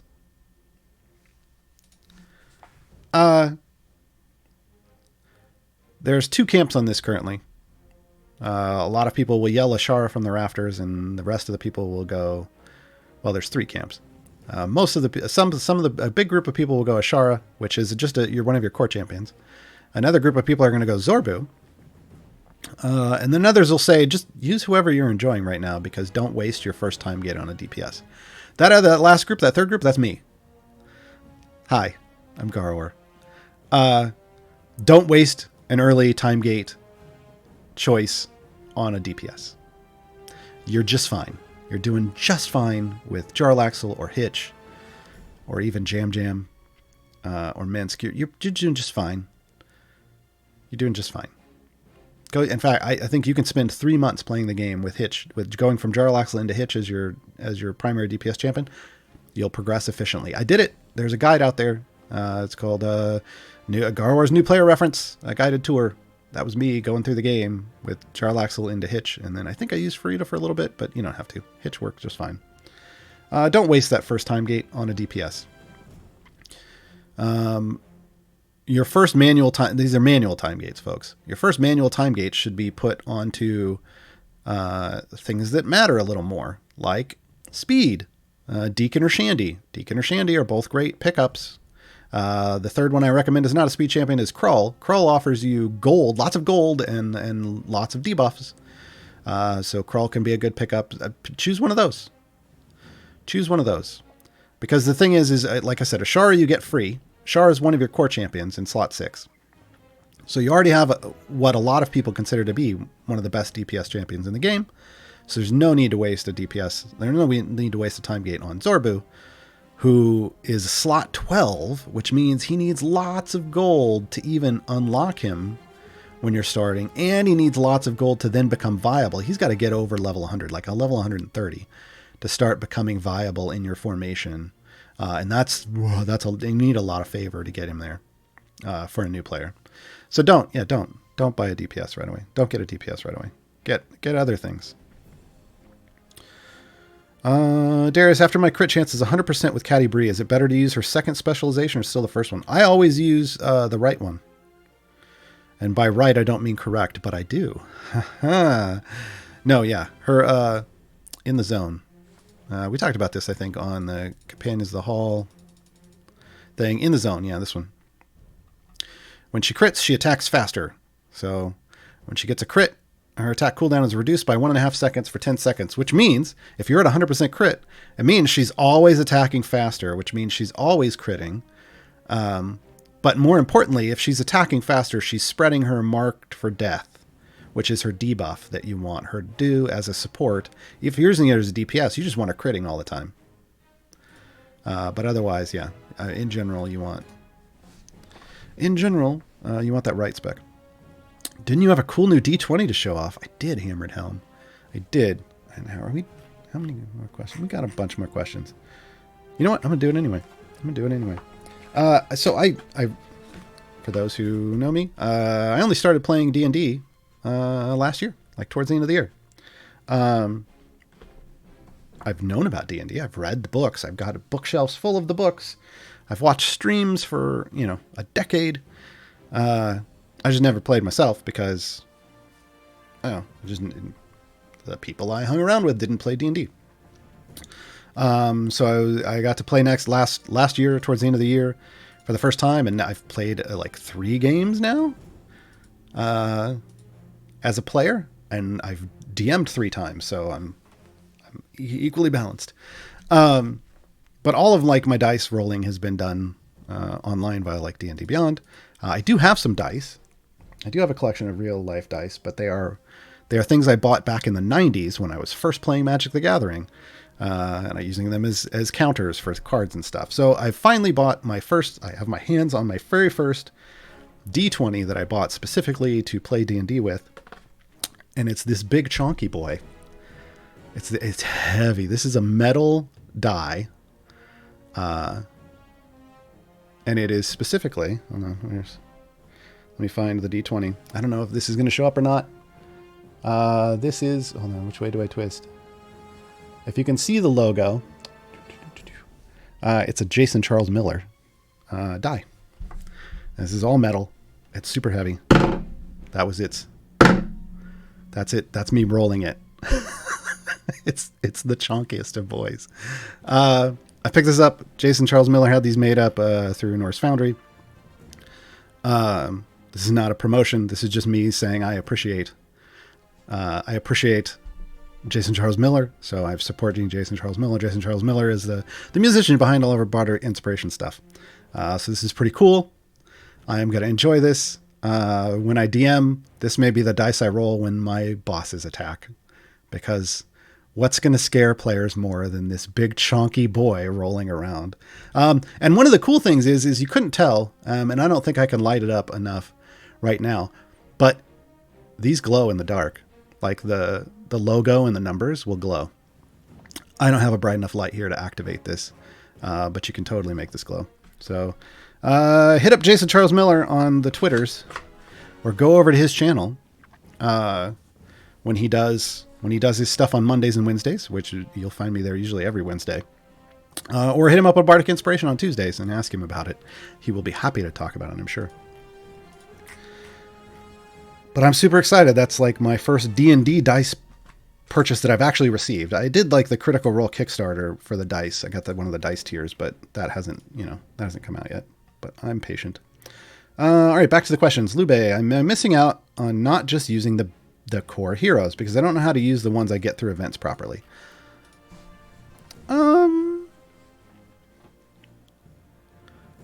I mean, there's a couple different avenues we can go with this. But I think we just address all of this by saying one of the most important things you can do in this game, one of the core foundational things you can do, is take the time to learn how to build a formation. In doing so, you will be forced to learn how champions interact with each other and what champions do, right? How to read those abilities and how to place them in a formation. This is, formation building is kind of the key to your progress. If what you're doing is copy pasting other people's formations and just relying on that, this game is a formation strategy management game. Formation management strategy, whatever, one of those things. Anyway, however you want to arrange those words. So that's kind of the fundamental part of the game. So take some time and just pick one champion that's kind of confusing to you, and sit down and read their abilities, and move them around in a formation and see how those abilities interact with other champions. This is easier to do with your core champions, those 12 starting champions. Those champions are very generic and generalized in their use. And so thus they're very straightforward to place in most cases. Archon's the exception. There's always an exception. So figuring out how those core champions interact with each other is kind of the first start. So if you want to back up in your progress and kind of start using those first champions that you got, that core set, do that. Do that just so that you can teach yourself kind of slowly how to build out a formation. I do have a guide out there, video guide out there, Gaarawarr's Guide to Formation Strategy. It should be up on the YouTube. That goes into kind of that stuff. There's also a Formations 101 post on the subreddit. Hi, Satine, welcome. If you go to Gar Guides, there's a Formations 101 that kind of walks you through that, and there should be a link to that kind of formation, that video as well. So do that, yeah. Just take some time and do that, because that's going to help you so much. That's going to help you so much. It's really, there's a reason I think that's at the very top of my list. Hold on, I got to go look. Of my new player guides. Yes, Formation Strategy 101. Because I put those in the order I think people should learn in. And that's definitely, that's number one. That's the kind of that's going to make your experience in this game so much better once you understand that kind of stuff. But yes, hey, everybody, Satine's in chat. Satine was the co-host of Evergreen Champions, which is currently on some hiatus. Also a wonderful DM and player and person. Thank you for joining us. Maxapete, when do you open Electrum Chests? Do you wait for anything before opening them? So, it's funny you say this. I'm sitting on 47 of them. I hold them for events. Because an Electrum Chest will drop gear for every champion that you own. That includes event champions, right? Whereas those silver chests, like that I have like 2,000 of, those are only drop gear for core and evergreen champions. And then like that gold speedy chest only drops gear for those 5 champions that are part of this weekend, right? So having a chest that drops gear for everything is fantastic, but I like to give them lots of targets to shoot for. So I wait for the events.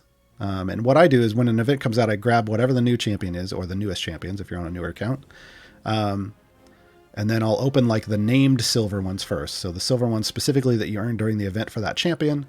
And then I will open up all the Electrums, because those they act like a silver chest. They're a little better than a silver chest, like a named silver chest, but they act a lot like that.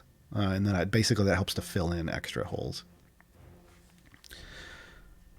When do you get hyper casual? When do you get the arrows in the upper left corner? Oh, this upper left corner. So, if you're brand new, you only have what we were talking about, which is the core champions. Those are the 12. You have 12 slots, and it's the one champion that shows up in each slot when you're brand new. As you get a new champion, like there's a Time Gate weekend going on right now, which you hop over here and you You click on the time gate and you view available time gates, and you'll get to pick from one of 3 champions.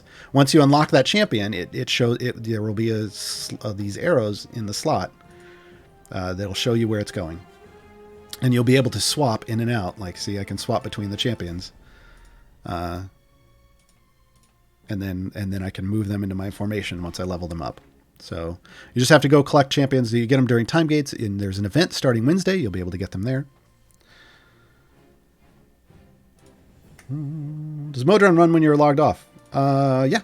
There's offline progress. So the simulation that I was talking about earlier tries to do 1 zone per minute, and if you reach your Modron automation reset, it will reset for you. So that's why I have my background party set super low. There's no need for it to be at 80, but it works. It works. Like 35 resets done since I checked it last. It's back there chugging away.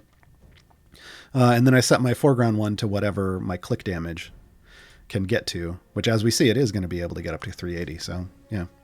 And then when I go offline, it still does that. Is Dritz also only available via time gates? Septim is sheep. No, Dritz is a evergreen champion. Not to be confused with the show Evergreen Champions, but Evergreen Champions are champions that you can earn at any time during the year. Dritz is available in the Sword Coast via the Underdeep Art Cartography. I think in that thing under a variant. Let me go double check the name because nope. It's down here. It's on the second node. Underdeep Art Cartography. Overdue Rendezvous. It rhymes. It's even got Dritz there.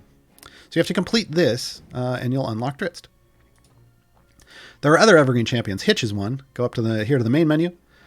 Click on the newsletter. Sign up for the newsletter, and you get Hitch. And then Tomb of Annihilation.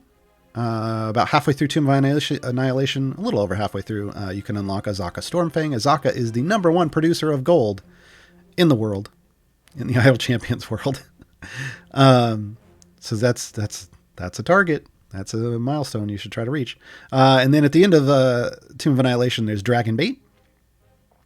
And then in Waterdeep, at the end of Waterdeep is Alcoria. She's an Evergreen Champion. And then once Baldur's Gate Descent into Avernus Part 10 drops, which should be the next time we get a Baldur's Gate update should be 10. We just haven't seen one in a while. We will see the arrival of, I believe I'm getting this name right, Rhea Mantleborn as an Evergreen Champion. So, yeah. Evergreens are out there. They're good for you. Go get them. Sharganash, are you able to complete Year 1 Champ variant achievements now that they are time gate only? As when you do time gates, you only get one variant mission. Yes, Sharganash, but you get a different variant mission each time you do a time gate. So when you do that time gate 3 times, you will have done all 3 variants, because it always gives you one that you haven't done, if there's one left that you haven't done. Septimus Sheep, is offline gold calculated based on the level you close the game on, or the highest level you can reach offline? Well, yeah, the game's going to keep progressing while you're offline, as long as it can. Again, it's running that simulation, so the gold's always going to keep going up as long as you can keep progressing. The gold will keep going up. Doc 21008. I have 2 champs for every slot but 5th. Should I spend my manual time gate on a 5th slot champ or pick up Deacon? Already have Kroll and Shandy. Yeah, 5th is Briv's slot. Technically, well, no. So he's coming out on Wednesday. He will return with Festival of Fools, along with Rosie Beestinger, another returning champion, and we will have the arrival of Alindra, who is going to be a slot 6 champion. So you can wait and just get Briv on Wednesday, and then just use your manual time gate on Deacon. Win-win. Who's that center character in the formation? Frankie Liga. If it's this formation, that's Ariza in her pirate outfit, because pirate outfits are cool. If you max the first core, would you change your second core to the main party to level it? Yes, and that's what I did. And then once I got the second core to 15, then I leave the modest core in my primary party, because it's the best currently for pushing, and it offers lots of gold. So I use the modest core. The modest core that they gave us for free is really kind of the best thing for now. The second core is kind of just a status symbol at the moment. Leveled up, I should say. You want the second core. Well, you want a second core for automation, but we got leaked a third core. Maybe you want to wait for that if you don't have it yet. What do you think of Gromma and Strix in speed formations to increase the click damage wall? I don't know why I would care. Because I'm setting my Modron up. If I'm doing this, if I'm trying to do, if I'm churning, this is just churning. If I'm churning Mad Wizard, I'm setting it up for a click damage wall. It doesn't have to be super high. I can churn Mad Wizard at 80 if I want. It's just that low number isn't as efficient for Shandy.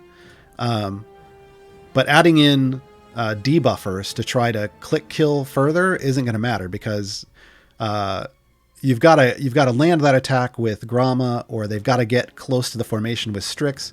And if you have any ranged enemies, they're going to shut Shandy off anyway. So getting to that point is pointless. You've got to figure out how far you can click kill, and then you go back to whatever is either 30 or 80, like go to 130 or go to 180, whatever the 30 or 80 is, because those first 30 levels of Mad Wizard are the fastest. Still haven't figured out how to use crawl stacks. You just put crawl in, and have a beefy tank or beefy tanks, and the stacks build on their own. You want to use his virulent strain feats. If you have them, you have one right away, but you're hunting for that other in gold chests. And then crawl things happen. Crawl is a set and forget champion most of the time. You only really have to worry about building stacks if you're Azaka farming, and even then it's not required. It's just nice. I only have Rosie, Korth, Briv, and Krydle left to get. Yeah, Briv, you just wait to the event. I'm amazed you waited this long to get Briv, though. Briv and Rosie you'll get in the event. So pick up Korth, because Krydle's exists. Do I still use a humidifier? Yeah, it's just over there. What do you suggest is a reasonable minimum amount of favor to start doing speed runs? It isn't about favor, Dio. It's about what do you have left to do in your Idle Champions playtime. I don't recommend doing... I assume when you say to start doing speed runs, I assume you mean to do like Mad Wizard farming. If you meant something else, put it in chat and Jay will grab it for me. Farming Mad Wizard is what you do when you no longer have any regular adventures left and any regular variants left, and all you're doing is maybe farming patron stuff, or maybe you don't have any easy patron stuff left, and suddenly you're low on gems because you're no longer, because gems, pick up gems alongside doing regular adventures and regular variants. So once you've done all the regular adventures and regular variants, the only way you're getting gems is by killing bosses, basically. And the fastest way to do that is Mad Wizard gem farming. So it's something that you do after you've finished all of the campaigns, at which point you should have at least E20 favor in every campaign when you've finished the storyline. At least. So that's going to be good enough. Again, you can churn Mad Wizard just setting your Modron to level 30. You can. It's not very good for Shandy, but all your other champions will do their thing. 80 is better for Shandy, and the higher you can get it is better, but yeah, it's not a favor isn't necessarily a requirement. It's just that, if you have a lot of it, you can go further, but you don't necessarily need to go further. As long as you get to 80, as long as you get to 30, you're fine. But as long as you get to 80, that's at least somewhat efficient for Shandy. Is it me, or do Frozen Vengeance Area 20 and Area 40 have really similar dialogue? I don't know. Cassius. I don't remember the last time. I love lore in games. Idle Champions doesn't do a good job of letting you access it because I'm idle all the time, right? It's idle Champions. I'm not actively watching when I do a new adventure. I just set up a formation and put it off to the side, and I go to work and do something else. And then I can't go back and read the dialogue easily. Like I would have to go back into the adventure. And yeah, it's just, I haven't read dialogue in a long time, which is sad. I wish there was a journal that was accessible, that had all the stories in it that I could read them at any point in time, but there isn't. What's the best champion to start as a DPS? Jarlaxle. Jarlaxle is your best starting DPS champion as a new player.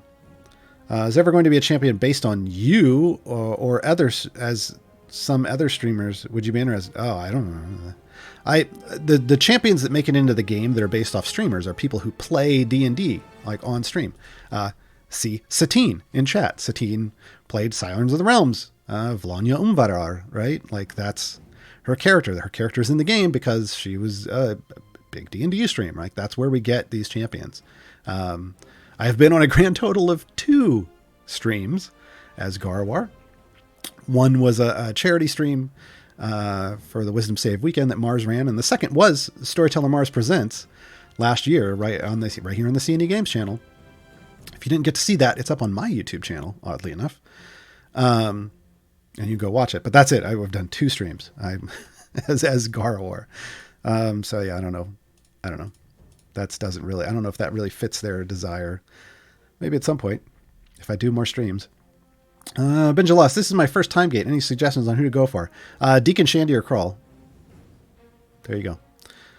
Pick whichever one you want. Oh well, it's a manual time. If it's a natural time gate weekend, you need to tell me, Benjalus, what 3 options you were given, because Deacon, Shandy, and Crawl are the priorities if you're doing a manual time gate, where you get to pick anyone you want. When do I unlock the background party thing? Started playing today, but haven't seen that feature yet. Yeah. So if you're a brand new player, it's this button, Adventure Parties. It's only going to show up after you have, again, this is about having champions in slots. You need to have, I think 6 slots that have at least 1 extra champion in them for this button to even show up. But you need to have a second champion in every single slot to access Split the Party, which is a variant that you have to complete. Once you complete it, then you get access to multi-party mode run. So it's not available right away. This event gives me Briv and access to Split the Party. Should I wait till after the event to run it and open Patreon? No, Gothalize, once you pick up your Briv and stuff, and then go do Split the Party, because you want to start leveling your Modron right away. You want to get that Modron into your active party to give you a little bit of a bonus to buffs that you'll get initially. It's going to be very small, but you want to start leveling it as soon as possible because it takes a long time to level your Modron core. I'm upset about the new Electrum Chest. Who decided to take away gold chest codes? C&E. Yeah. You can be upset, but it's way better, in my opinion. Electrum Chests are... there's so many streams now that they came up with a unique type of chest to give away, and Electrum Chests give you gear for all champions, which means you're now getting duplicate item levels for all of your champions instead of just the core and evergreens. Because frankly, you get so many gold chests. I mean, I've got 230,000 gems. I can buy so many gold chests. And the free ones, I don't know. It didn't really reduce that as much. I mean, they're giving more and more of these free codes away for streams now because they're Electrums. So I think I was getting 20 a week in the first few weeks, and that was way more than I was getting gold codes. So, plus they can drop shinies. To suggest converting Event Vapor to Campaign 1 straight away, or wait for the very end moment to convert. So when an event ends, you technically have 7 days to convert your favor. I would say the majority of the community tells you to wait and farm more favor. I am the one person that says, screw that, convert it right away. Pick one and convert it right away. Now, the only time I will say that that's not the case is if you literally just started the game as an event started and you didn't really have any favor. But if you've got, thousands of favor in your Sword Coast campaign or whatever campaign, when the event ends, just convert it and get access to that bonus right away, and get access to that extra favor and everything that it provides in a run, because that extra favor is going to let you push further than you would have normally. It's a multiplier. Use your multiplier as soon as possible. That's my opinion. Most people don't agree with me. But, whatever. You do you. When I don't want to farm Zorbu, which other specialization should I choose? Lead the pack or favorite? Oh, lead the pack. When you're farming, it's the right spec. When you're not, it's the left spec. The middle spec, C&E still hasn't told us what the middle spec is for. And none of us have been able to figure it out. Kiva, what are your familiars doing on your character cards if you max their level? They're just sitting there and waiting because I'm AFK. Yeah, and yeah, that's the soft cap when they get to the circle with the line through it. So they don't have any more of these bonuses that are like huge bonuses. You can still level them up above that, but it doesn't really do much. But yeah, it's just, this is AFK. They're just going to level and it's going to reset and then it's going to level. It doesn't, yeah. I just earned enough time gate pieces to manually open one. Chaotic neutral. Did you already do your natural one? Make sure you do that first. I only have the Core 12, Hitch, Spurt, and the event champions from last Fleet's Wake. Who should I go after? Deacon or Shandy. Yeah, I'm going to keep saying this over and over. Deacon and Shandy and Crawl are my first 3 recommendations always. If you want to go gold and power, you go Crawl. If you want to go... Because gold and power is a snowball. Because power gets you more gold, and more gold gets you more power. Which gets you more gold, which gets you more power. It just lets you ramp up real fast. But then then you're pushing further, and then you need to get to your wall faster, and then you need Deacon and Shandy. Wandering Bereft. Where in the realms would a certain dwarf choose to make their home? Me? Is this the certain dwarf they're talking about? Currently, well, I don't know what... So, in Storyteller Mars's series of adventures that we have been playing, we are somewhere in the Sword Coast. Well, we were somewhere in the Sword Coast-ish, and then we were in Waterdeep. And I think we're going to be in Waterdeep. But spoilers, Gar is not from Faerun. So, or Toril. Faerun is just the certain part of the Forgotten Realms and the Sword Coast and all that stuff. But Toril is the world. Gaarawarr is not from there. But he currently makes, I guess, in Storyteller Mars's games, Gaarawarr currently makes like the Waterdeep Sword Coast-ish area his home.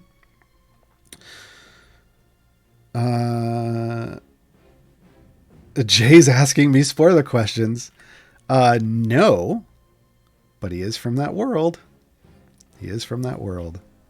Everybody else is just going to have to wonder what the hell's going on. Gar, should you unlock patrons or do your second manual time gate?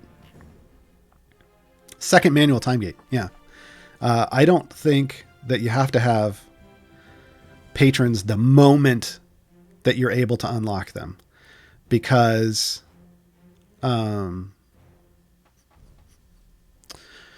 patrons are a time sink. And when you're new, you have lots of things you need to do. And it isn't necessarily... And it's better to do patrons when you have more power and can do the things patron wants you to do quickly instead of slogging through it. So yeah, I think you should focus on the primary campaigns first. Plus, patrons function off of the variants you have already completed in those campaigns. That's what you do. When you do a patron variant, you're doing a harder version of a variant you've already completed. So you have to have done the regular campaigns. You want to have completed a lot of those variants so that you can then have access to do them with your patrons. So I don't think you have to do it right away. Yeah, it wasn't an Idle Champion spoiler. It's a spoiler about Gaarawarr and my homebrew campaign world. So yeah. Which none of you would really understand, so it didn't really matter. That was a J question. Ashara, from my understanding, is one of the top DPS, but shares with Crawl, who has power and gold find. If you have Crawl, you always go with him. People are gonna tell me when I answer this question that I'm spreading misinformation, and I'm not. Look, Ashara is now considered by some to be the top tier DPS. And others still like Zorbu. When I last tested on a new player account, trying to compare the new Ashara with other champions like just Spurt or just Hitch early on, but also Zorbu, early on for new players isn't a huge amount of difference. And this is why I say don't bother wasting your manual time gates or any time gates on a DPS, frankly, because you can do very well early on with just the base stuff that you're given. I think Krull gives you quicker progress early on, which matters a lot as a new player. Earning gold faster and thus getting more favor and thus getting more power matters up until the point where you get this circle with a line through it, right? In a campaign, that's about E20 favor. So getting you to E20 favor quickly in all of the campaigns so that you can soft cap your champions and make gold not something you need to increase your power anymore is more important than having, in my opinion, whatever is considered the top meta DPS. Because you can get to that E20 goal without having that top meta DPS, just pushing through the adventures. And then at that point, sure. Then if you want to move away from Krull into something else, go for it. Because you've given yourself a foundation of power via gold, via favor, via blessings that you can then let those other champions stand on top of and do good things with. But I think Krull gets you to those kind of goalposts of like E20, of soft capping around E20 faster than just having whatever the meta DPS is. Because early on, you can kill just fine. You can progress just fine. I got to E20 and higher in every campaign just fine with Hitch, who is not a DPS. They're a support character. So yeah, I don't know. Save your time gates. I'm going to answer these last two questions real quick, but we are done for the day. What are the numbers on the champions next to time gate mean in the upper left corner? AK Pod, those are the zone requirements for the basic 2 adventures that you're going to get. So if you've never done that before, 50 and 75. That's just telling you you're going to have to get to 50 and 75 to get rewards for this champion. Every time you pick that champion at time gate, that number goes up by 50. Every time you don't pick them, it drops by 25, but the base is 50 and 75. Shara's top DPS. I've been playing for 3 months and she's always mediocre. Yeah, because she requires item levels and you building your formation correctly and picking the right specs. Like, she isn't just slaughter in and she does amazing, which is kind of like Zorbu. If you farm him up, you just slot him in and he does amazing. I think this is my favorite stream. Thank you, Chaotic Neutral. And with that, we're out. Thank you, everybody, for joining us today. We do have one more musical outro. This is going to be the only other speed champion that we have a song for, again, because Minsk is not a speed champion, is for Havilar, along with her sister Frida. This is the Brimstone Angel song. So we're going to go out for that. Enjoy the rest of the weekend. Stay safe. Keep wearing your masks. Go get your vaccination when you can. I got my shot in the arm this week, and I feel great. It was sore for a couple days, but I'm good. I get another one at the end of the month, and I'm happy about it. Hugging friends is going to be enjoyable again. So I will see you all later. Bye, everybody. And I met the devil. It was a cold and stormy day. I was slightly disheveled, but I felt a spark there anyway. It taught me Eldritch Blast, and I was sure this love would last. They all told me no. He's the devil that I know. But now we're on the road, and we've got so far to go. Brimstone angels bound together, here to run the show. We'll hunt down all your foes, we'll punch them in the nose. Brimstone angels stand together. Go, go, go!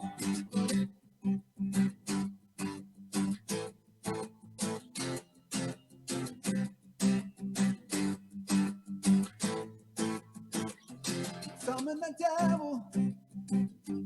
It was such a boring day. He wasn't that special. I was glad to walk away.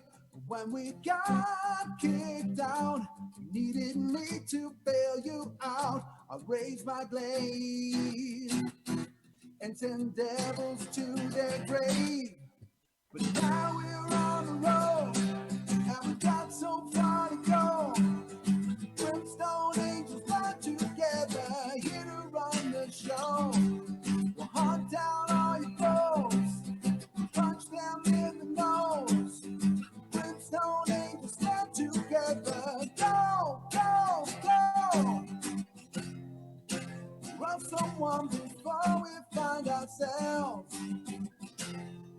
from the mountain peaks to the lowest dungeon dells. I have your back through all of the 9 hells, festive sisters.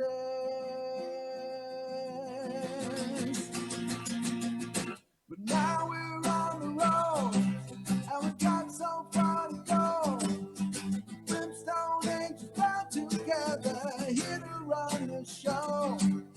We'll hunt down all your foes, punch them in the nose. Brimstone angels stand together, go, go, go. Brimstone angels stand together, go, go, go. That is so awesome. I teared up.